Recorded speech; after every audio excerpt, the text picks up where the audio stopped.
मुर्मू जो राष्ट्रपति हैं, उनका एक बयान खूब सोशल मीडिया पर वायरल हो रहा है। उन्होंने वो दर्द महसूस किया है, तो वो संवैधानिक ताकत उनके पास है, उन्होंने उसका इस्तेमाल किया और देश के सभी जजों को मैं कह सकता हूं कि फटकार लगाई, कलम का सही इस्तेमाल करें। और जो लोग बेचारे जेल में बेगुनाह हैं, जो समय जिनका पूरा होगा, सजा पूरी होगी, आज भी जेल में है, उनको निकाला जाए। तो सेम उसी प्रकार से जब तक आप एक समूह में, एक दल में इकट्ठा होकर के ताकत पैदा नहीं करेंगे, आपका शोषण होता रहेगा। मेरा किसी पार्टी को समर्थन नहीं है। अगर मैं एससी कम्युनिटी से आता हूं तो एससी कम्युनिटी के लिए सबसे अच्छी और मजबूत पार्टी बहुजन समाज पार्टी थी। जब उत्तर प्रदेश में बसपा का शासनकाल था, आदरणीय बहन जी का शासनकाल था, तो कोई भी बच्चा एससी एसटी ओबीसी का बिगर स्कॉलरशिप के नहीं रहा। और आप आंकड़े उठाकर देख लीजिए, 7 से 12 के शासनकाल में कितने बच्चों ने हाई स्कूल इंटर करी, कितनों ने ग्रेजुएशन करी। और आज आप आज के उठाकर देख लिए, संख्या बड़ी है, प्रदेश की भी देश की भी। कितने बच्चों ने शिक्षा प्राप्त करी, कितने बच्चे उस समय बेरोजगार थे, कितने बच्चे आज बेरोजगार हैं।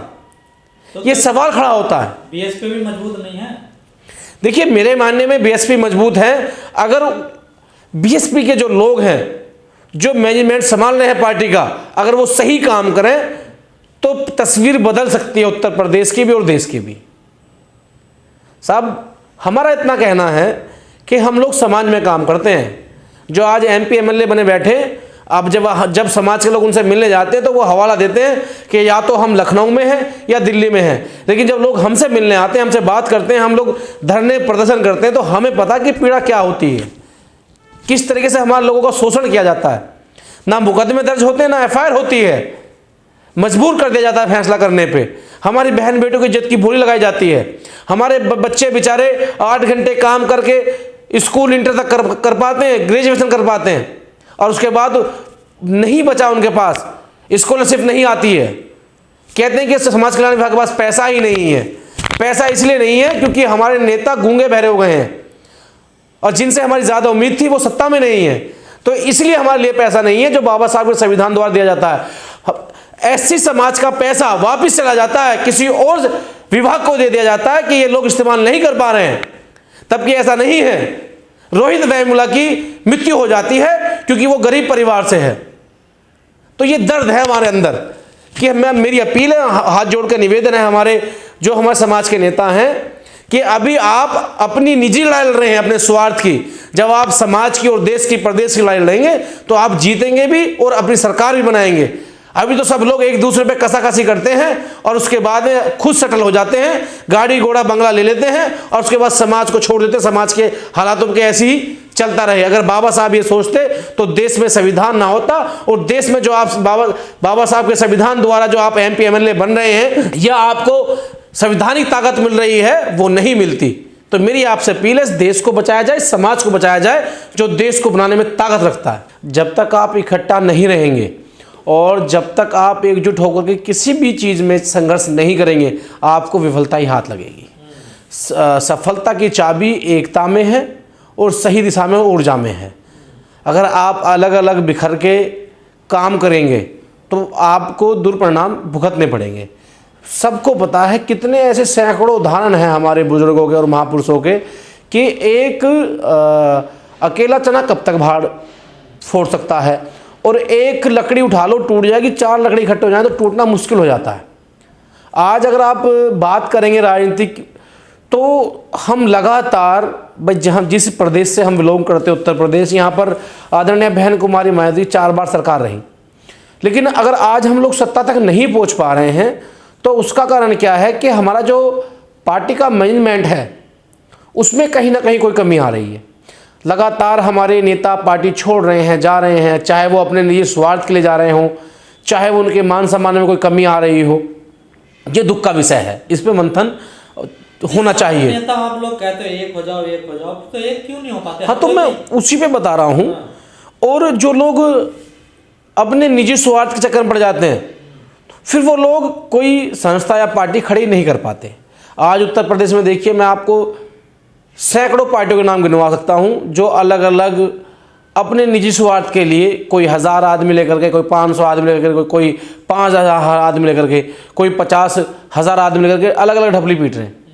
एक विधानसभा नहीं जिता पा रहे हम लोग। ये सवाल मेरा अपने आप से भी है, उन नेताओं से भी है जो मंचों से खूब चिल्ला रहे हैं लगातार कि जब आप एक विधानसभा नहीं जिता सकते तो किस चीज़ की राजनीति कर रहे हैं आप लोग। जो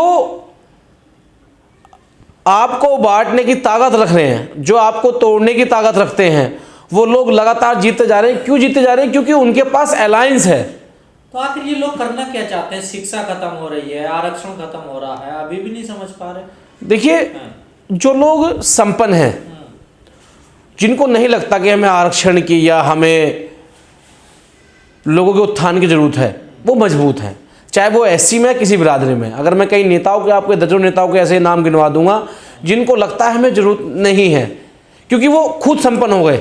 उन्होंने किसी भी तरीके से कोई भी गुणा भाग लगा करके अपने आप को स्थापित कर लिया, मजबूत कर लिया। अब बात आती है उस वर्ग की जो हमारे समाज से, हमसे बिलोंग करता है, लेकिन आज वो कमजोर है, जो बेचारा शाम को रोटी बनाने के वक्त भी सोचता कि आटा कहाँ से आएगा।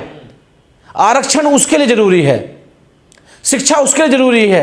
जो मजबूत होकर बैठ गए उन्हें कोई फर्क नहीं पड़ रहा। आईएएस के बच्चे आईएएस बन रहे हैं, आईपीएस के बच्चे आईपीएस बन रहे हैं, तो उन्हें क्या लगता है? तो इसलिए वो अपनी अलग अलग ढबली पीट रहे हैं। लेकिन आरक्षण की रखवाली करने के लिए जिन लोगों को समाज ने चुना, भेजा, जिनकी जिम्मेदारी, वो क्यों नहीं अपनी जिम्मेदारी? हाँ, तो वो कैसे करें जिम्मेदारी? भाई, अगर किसी भी संवैधानिक ताकत को रोकने के लिए संवैधानिक ताकत चाहिए। जब आपके एमपी एमएलए नहीं पहुंचेंगे, आपके विधायक नहीं पहुंचेंगे, आप मंत्री नहीं होंगे, आप मुख्यमंत्री नहीं होंगे, आपकी भागीदारी केंद्र में नहीं होगी, तो आप कैसे रोक लोगे? धरने प्रदर्शन अच्छी बात है, लेकिन कब तक?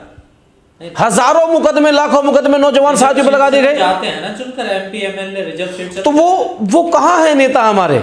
वो तो बाबा साहब के संविधान का लाभ ले रहे हैं। उनके बच्चे गलगोटिया, अमेठी या डीपी में पढ़ते हैं, और जो गरीब परिवार के लोग हैं, जिनकी वो वोट लेकर के वोट का इस्तेमाल करके जाते हैं, वो बेचारे गरीब लोग हैं।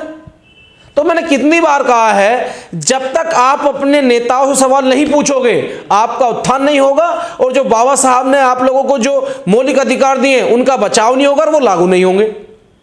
ये सबसे बड़ा सवाल है। शायद इसीलिए हम लोग संघर्ष करते रहते हैं, लेकिन नेताओं को फर्क नहीं पड़ता। उन्हें पता है कि 10 बार करेंगे आंदोलन, 20 बार आंदोलन करेंगे। जब तक आप अपने नेताओं से सवाल करना नहीं सीखोगे, ये नेता बात करते संविधान अम्बेडकर जी की, लेकिन उसके बाद में पार्टी के बन जाते हैं। अभी आपने कहा कि भाई हमारा आरक्षण खत्म कर दिया, खत्म करने के कगार पर है, हमारे एक शिक्षा का अधिकार नहीं हो रहा, हमारे लोग शिक्षा से वंचित हो रहे हैं, हमारी स्कॉलरशिप नहीं आ रही है जो संविधान द्वारा हमें मिलती है। वो इसलिए क्योंकि हमारा राजनीतिक स्तर पे हमारी पकड़ नहीं है। ऐसा नहीं है कि हमारे एमपी एमएलए नहीं है, भले किसी एक पार्टी के ना हो, जिनको हम लोग अपनी पार्टी मानते हैं। भाई, अगर हम उत्तर प्रदेश की बात करें तो आज भी हमारे रिजर्व सीट 84 हैं, 84 एमएलए हैं, चाहे वो किसी पार्टी से हो, लेकिन वो फिर भी गूंगे बने, बहरे बने बैठे, बोलते नहीं है। आज भी हमें 136 सांसद हमारे पूरे। जब तक आप एक समूह में आकर के, यानी कि एक पार्टी के बैनर के नीचे आकर के अपनी ताकत का एहसास नहीं कराओगे, तो ये जो रिजर्व सीट पर जीत करके लोग बैठे हैं, जो मानव की खाल में भेड़िए हैं, जो अंबेडकर का नाम लेकर के मनुवादी का काम कर रहे हैं, इन लोगों से आपको चौकन्ना रहना पड़ेगा। आपको अपने लोग भेजने पड़ेंगे। मुझे दुख होता, पीड़ा होती है, हजारों फोन महीने भर में आते हैं कि भाई साहब हमारे पास ये समस्या है, हमें यहाँ मारा जा रहा है, पीटा जा रहा है, हम बाबा साहब की मूर्ति स्थापित करना चाहते हैं, हम लाइब्रेरी खोलना चाहते हैं, लेकिन हमें सपोर्ट नहीं मिल रही, हमारा शोषण हो रहा है। कई बच्चे तो बेचारे ऐसे हैं जिनकी स्कॉलरशिप नहीं आई, उनकी जो पढ़ाई छूट गई। और जब आप किसी से बात करोगे, नेता से किसी बात करोगे, किसी अधिकारी से बात करोगे, तो अपना पल्ला झाड़ लेते हैं। तो गरीब की आवाज एक गरीब उठा सकता है। हम उम्मीद ना करें उस व्यक्ति, चाहे वो हमारे परिवार का हो, जो आज संपन्न हो गया है और गाड़ी घोड़े में चल रहा है। मान्यवर काशीराम साहब ने साफ बात कही थी, उसको आप पल्ले से बांध लीजिए कि जब तक गरीब, आपको एहसास करने वाला व्यक्ति पार्लियामेंट या विधानसभा में नहीं पहुंचेगा, वो आपकी बात नहीं करेगा।